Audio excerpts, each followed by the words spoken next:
Predaj, rodina, vnútroblok, Staré mesto, najlepšia lokalita v Bratislave.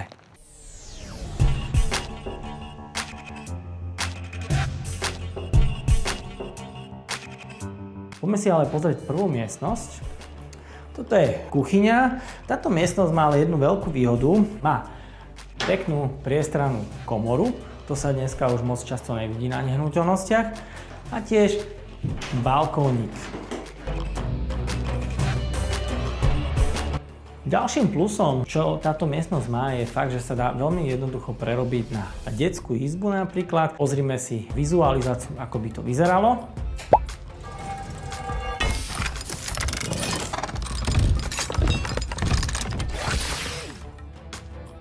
Ako vidíte z vizualizácie, z tohto priestoru by sa v kľude dal spraviť nejaký pracovný priestor pre dieťa a na mieste, kde je kuchynská linka, môže byť detská posteľ.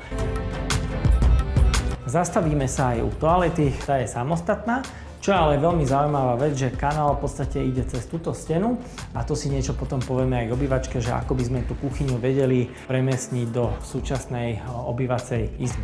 Ale ešte predtým, ako sa dostanem do obývačky, chcel by som sa zastaviť tejto stavanej skrini. Ako vidíte, momentálne je tu stavaná skriňa pri kúpeľni. Za mňa ale jeden veľmi efektívny spôsob, akým by sa dala využiť, je táto vizualizácia. Poďme sa na ňu pozrieť.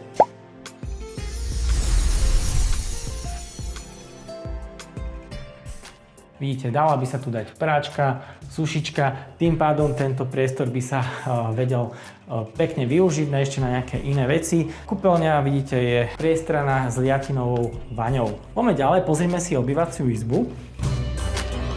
Obývacia izba je veľká, priestranná, podlaha je laminátová. Momentálne je to čisto obývačka, ale vieme si z toho spraviť v kľude obývaciu izbu spojenú s kuchyňou alebo s kuchynskou linkou, ako sa tu dneska robí vo väčšinách novostavbách. V tejto stene sa dá veľmi ľahko natiahnuť kanalizácia z toalety. V podstate sem si viete dať kuchynskú linku do takého tvaru L. Môžeme si pozrieť vizualizáciu, ako by to mohlo vyzerať.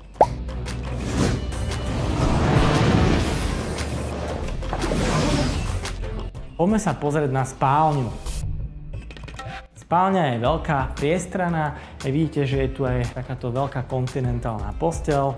A tu sa dá v kľude ešte dať nejaký pracovný stolík. Tiež pozrime si vizualizáciu, ako by to mohlo vyzerať. Pozrime sa ďalej. Tu je tiež šatníková skriňa. Z tejto šatníkovej skrine by sa mohol by sa v kľude robiť aj nejaký roldor, ale to už by bolo na vás.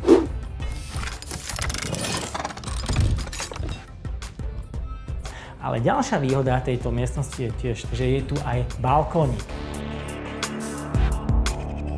Balkónik je orientovaný na tichú stranu. Celkovo celá nehnuteľnosť je veľmi tichá, príjemná. A na to, že sa nachádzate v starom meste, tak je tu pokoj, kľud, tichučko. Hovorím, táto nehnuteľnosť je ako stvorená pre rodinku s deťmi. Dámy a páni, tak sme na konci videoobhľadky. Ak vás zaujala táto nehnuteľnosť, v kľude mi zavolajte na toto telefónne číslo alebo mi napíšte na e-mail. Pardon, Dobrý deň. Dobrý. Vy ste z Twins Reality? Áno. Dobrý, Kocúriková. Teší ma. Predávate tu zrovna niečo? Viete čo, áno, dvojizbový byt dá sa veľmi ľahko prerobiť na trojizbák inak. Hľadáte niečo také podobné? Áno, trojizbový byt a strašne sa mi táto lokalita páči. No vidíte, tak môžem vám ho ísť aj rovno ukázať. Vidíte, rovno tu máme aj prvého záujemcu, takže ponáhľajte sa a zavolajte mi čím skôr, aby vám pani Kocúriková alebo slečna Kocúriková ten byt neukradla. Poďme sa teda na ňo pozrieť. Poďme.